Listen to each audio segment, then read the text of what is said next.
नमस्कार। आज फेरि पनि हामी नयाँ ट्युटोरियल लिएर आएको छौँ। लास्ट टाइम चाहिँ हामीले स्क्याटर प्लट कसरी गर्छौँ भनेर हेऱ्यौँ भने योपालि चाहिँ हामीले बार चार्ट कसरी गर्छौँ भनेर हेर्छौँ। सो आज चाहिँ हामीले बार चार्ट बनाउँछौँ आरमा। एउटा राम्रो डेटा सेट चाहिँ मैले भेटेको छु ओपन नेपाल।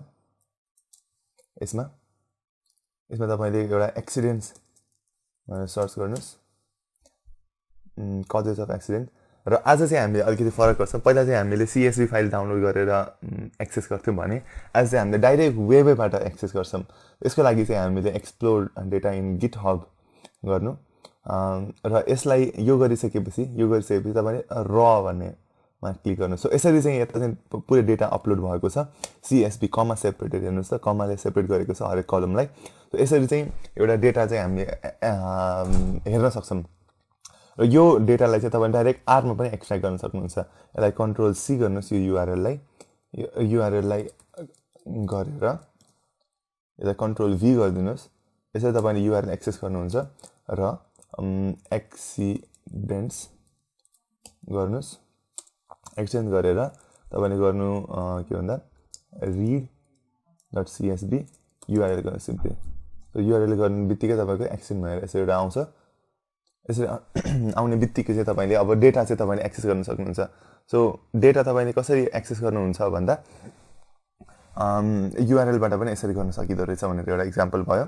र डेटाको बारेमा के भन्दाखेरि यहाँ कति सालमा कुन कुन कारणले गरेर कतिवटा एक्सिडेन्ट्सहरू भएको रहेछ त भनेर चाहिँ एउटा डेटा सेट छ। यो एकदम सिम्पल होइन। अब 64-65मा नेग्लिजेन्स बाई पेडेस्ट्रियनले गरेर 492वटा एक्सिडेन्ट भएको रहेछ।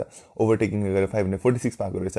र यो 65, 67 र यसमा चाहिँ यसरी चाहिँ डेटाहरू चाहिँ अभाइलेबल छ हामीसँग होइन। अब यसलाई चाहिँ हामीले कसरी प्लट गर्छौँ भनेर आज हेर्छौँ।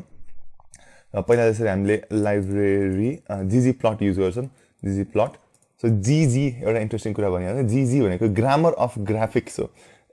सो यो चाहिँ ग्रामर अफ ग्राफिक्स हो क्या। सो यसरी चाहिँ तपाईँले एक्सेस गर्नुहुन्छ। र फेरि पनि भने मैले यसमा चाहिँ तपाईँले गएर यसरी GG प्लट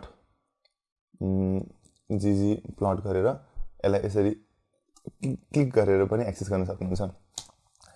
GG प्लट भयो। अब तपाईँले गर्नुहुन्छ GG plot data equals to चाहिँ एक्सिडेन्ट्स। यसरी तपाईँले डेटा दिनुहुन्छ र अब फाइल एक्सेस गर्दाखेरि तपाईँले एक्स एक्सिसमा चाहिँ year.bs एकदम याद गर्नुपर्ने चाहिँ के भन्दा यो ठ्याक्कै सेम हुनुपर्छ।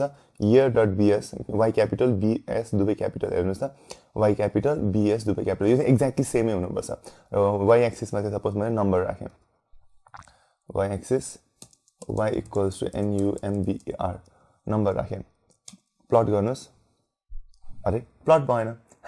सो तपाईँले यो किन प्लट भन्यो भने तपाईँले यसमा के पनि भनेको छैन नि, कुन चाहिँ प्लट गर्न भनेर भनेको छैन नि। जियोम अन्डरस्कोर कोलम। अब बल्ल थाहा हुन्छ कि ओ यो एक्स एक्सिसमा यसलाई राखेर वाइ एक्सिसमा यसलाई राखेर कोलम प्लट गर्ने भनेर बल्ल तपाईँले अब दिनुभयो कमान्ड। अब बल्ल यसले चाहिँ यसरी कोलम प्लट गरिदिन्छ यसले। हेर्नुहोस् त डेटा एकदम सिम्पल छ। इयर्सहरू बढ्दै जाँदाखेरि नम्बर अफ एक्सिडेन्ट्स पनि बढिरहेको छ। सो नम्बर अफ एक्सिडेन्ट केसेसहरू नेपालमा मजाले बढिरहेको रहेछ। तर यो अझै पनि क्लियर भएन होइन, के कारणले बढिरहेको छ, कुन क्याटेगोरीमा एक्सिडेन्ट्सहरू भइरहेको छ, यो क्लियर छैन नि त। तर हाम्रो डेटामा त छ। डेटामा के छ भन्दा डेटामा चाहिँ हाम्रो अब कजेस अफ एक्सिडेन्ट पनि त छ नि त हामीसँग अभाइलेबल। सो यस्तो यो क्याटेगोरीमा चाहिँ यो जस्तै अब ड्रिङ्किङ ड्राइभिङ, यो डिफ्रेन्ट कजेस अफ एक्सिडेन्टको क्याटेगोरी चाहिँ कसरी चाहिँ हामीले यो ग्राफमा चाहिँ फिल गर्ने भनेर चाहिँ म आज एक्सप्लेन गर्छु एउटा। यस्तो गर्नुहोस् र यसलाई चाहिँ के गर्नु भन्दा सिम्पल तरिकाले फिल गर्नुहोस्। फिल चाहिँ के भन्दा नम्बर तपाईँको यसमा जे छ त्यही राख्नुपर्छ। हेर्नुहोस् त कजेस अफ एक्सिडेन्ट्स होइन, कजेस अफ एक्सिडेन्ट छ। तपाईँले एक्ज्याक्टली त्यही राख्नुपर्छ, कजेस अफ एक्सिडेन्ट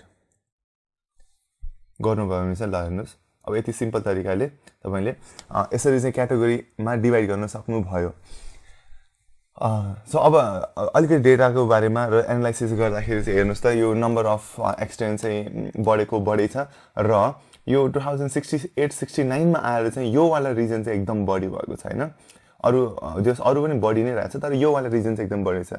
यो भनेको चाहिँ के हो भन्दा तपाईँको नेग्लिजेन्स बाई ड्राइभर चाहिँ ड्राइभरको नेग्लिजेन्सले गरेर चाहिँ तपाईँको धेरै चाहिँ एक्सिडेन्ट्सहरू बढेको रहेछ 68 69मा। सो यसरी चाहिँ तपाईँले डेटामा ट्रान्सपेरेन्सी ल्याउन सक्नुहुन्छ, यसरी फिल गर्न सक्नुहुन्छ एकदम सजिलो तरिकाले।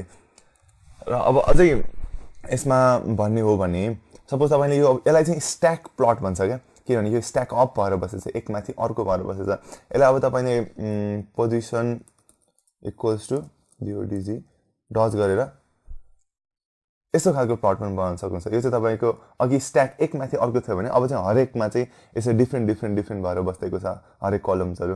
जस्तै अब क्याटल अन रोडले गरेर कति भएको छ हेर्नुहोस् त, थोरै भएको रहेछ यसमा। जस्तै यो प्लट जस्तै तपाईँको यो नेग्लिजेन्स बाई ड्राइभर होइन, नेग्लिजेन्स ड्राइभर चाहिँ एकदम बढ्दै गएको छ। यसरी तपाईँले डेटा चाहिँ अझ मजाले बुझ्न सक्नुहुन्छ।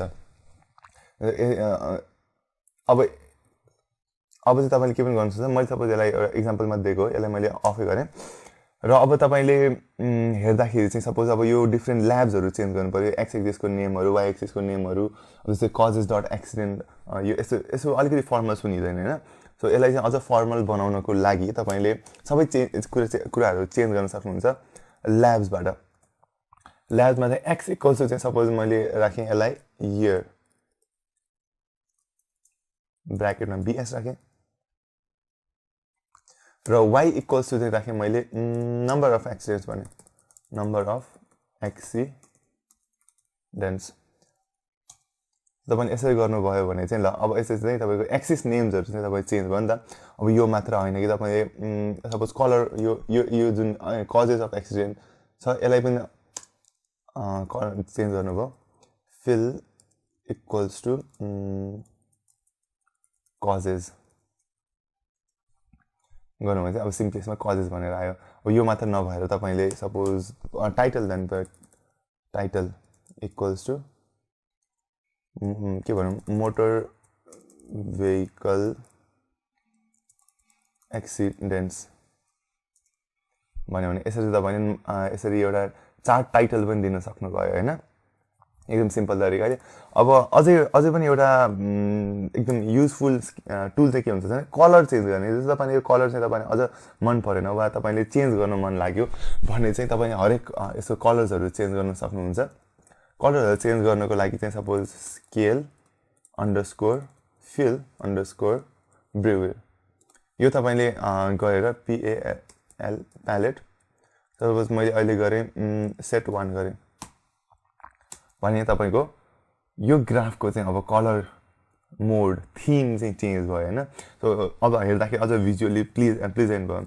अब म तपाईँलाई भन्छु यो कसरी, यो डिफ्रेन्ट कलर्सहरू कसरी चेन्ज गर्ने। अब यो एकदम इम्पोर्टेन्ट छ। सबै तपाईँले हेर्न मलाई होइन, क्वेसन मार्क कन्सोलमा गएर question mark scale underscore fill brewer गर्नुभयो भने हेल्प सेक्सनमा तपाईँको ठ्याक्क लगाएर सबै खोलिदिन्छ क्या यसले। र तपाईँले प्यालेट्सहरू चाहिँ कुन युज गर्न सक्नुहुन्छ भनेर चाहिँ यसरी चाहिँ डिफ्रेन्ट प्यालेट्सहरू यसले देखाइदिन्छ।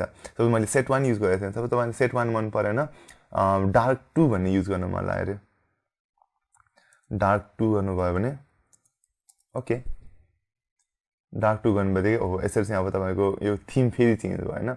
अब यो नभइकन तपाईँले सपोज ब्लुज गर्न मन लाग्यो होइन। सो यसरी चाहिँ तपाईँले डिफ्रेन्ट थिमको ग्राफहरू चाहिँ एकदम इजिली बनाउन सक्नुहुन्छ।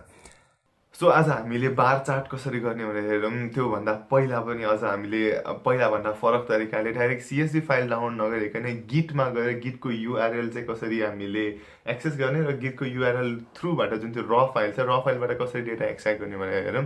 त्यो आज हामीले नयाँ कुरा गऱ्यौँ। त्यसपछि चाहिँ हामीले ggplot युज गरेर ग्रामर अफ ग्राफिक्स त्यो युज गरेर कसरी बार चार्ट बनाउने भनेर हेरौँ। एक्स एक्सिसमा र वाइ एक्सिसमा हामीले भेरिएबल दियौँ र एउटा फर्स्टमा नर्मल प्लट बनायौँ। त्यसपछि हामीले अझ डेटा ट्रान्सपेरेन्सी दिनको लागि र डेटा एनालाइसिस अझ डेप्थमा बुझ्नको लागि हामीले फिल गऱ्यौँ कजेस अफ एक्सिडेन्ट्सले कसरी के कारणले गर्दा भइरहेछ भनेर त्यसमा हामीले फिल गऱ्यौँ। त्यो फिल गरिसकेपछि चाहिँ हामीले अब के गर्यौँ भन्दा त्यसमा डिफ्रेन्ट कलर्सहरू कसरी युज गर्ने, अझ युजर इन्टरेक्टिभ अझ भिजुअली प्लिजेन्ट कसरी बनाउने भनेर हामीले गऱ्यौँ। त्यसमा एक्स एक्सिस र वाइ एक्सिसको नामहरू कसरी चेन्ज गर्ने र लेजेन्डको नाम कसरी चेन्ज गर्ने र टाइटलको नाम कसरी चेन्ज गर्ने भनेर हेऱ्यौँ। सो आज हामीले धेरै कुरा सिकेको जस्तो लाग्छ मलाई चाहिँ र अब नेक्स्ट ट्युटोरियलमा सायद योभन्दा अझ बढी हामी एक्सप्लेन गर्न खोज्छौँ र त्यसको लागि स्टे ट्युन्ड